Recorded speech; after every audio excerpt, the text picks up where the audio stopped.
फौजी है तो क्या हुआ, मुझे तरीका मत सिखा। यहाँ पुलिस का एरिया है, गाड़ी साइड में लगाओ। ऑफिसर, चेकिंग करनी है तो कीजिए, लेकिन बात करने का भी एक तरीका होता है। ओहो, फौजी साहब हमें तरीका सिखाएंगे? ये परेड ग्राउंड नहीं है, सीधे खड़े रहो वरना एटीट्यूड यहीं तोड़ दूंगा। सर, एरिया आपका हो सकता है लेकिन कानून सबका होता है।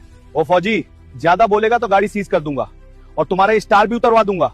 सर, आपकी हर बात रिकॉर्ड हो रही है, ये वीडियो सीधे आपके सीनियर तक जाएगा। कौन से सीनियर के पास भेजेगा? इस इलाके का सीनियर मैं हूं, यहां मेरी चलती है। जी सर, मैं कर्नल बोल रहा हूं। हाईवे चेकपोस्ट पर हमारे साथ अनुचित व्यवहार हो रहा है। जी सर, मैं फोन इंस्पेक्टर को दे रहा हूं। हेलो। जी सर, इंस्पेक्टर एसएसपी बोल रहा हूं। तुम्हें तुरंत प्रभाव से सस्पेंड किया जाता है।